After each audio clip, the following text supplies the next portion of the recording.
Thank you for watching, liking, commenting, sharing, and subscribing right now. In the past, we've had to make some sacrifices, virgins in volcanoes, and I realize it's like half my audience there. No, not the volcanoes.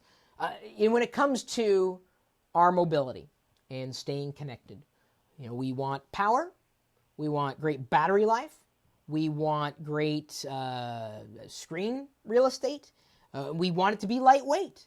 And we couldn't have all of these options, really, up until recently. And certainly the industry is changing in terms of our ability to remain mobile. And for a while, everyone was going nuts over these things called netbooks. They've kind of had their day, and they're about done. Not to say that wouldn't be a good option for you. I would not recommend one, at least at this point in time. I think there are better, more powerful options available. People seem to love the MacBook Air because it's compact, it's very lightweight, it's sturdy, it's fast, you've got a Core i5 processor in there potentially. You've got a mobile computer, and you don't have to lug it around. That's the thing.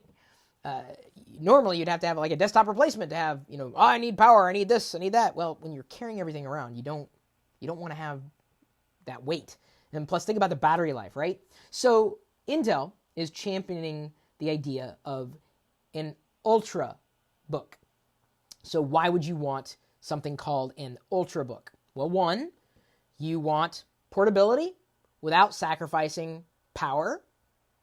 That is inherent in the definition of what an Ultrabook is. It's not just the portability. It's not just the price tag.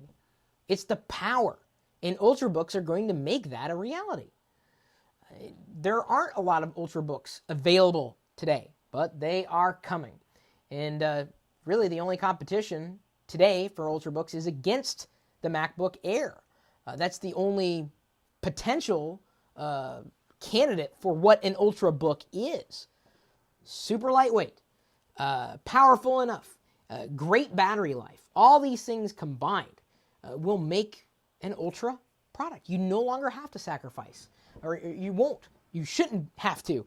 And of course, being competitive with price. We should certainly see, when Windows 8 is released, a wide array of Ultrabooks. And I think this is going to spur on really a renaissance in PCs.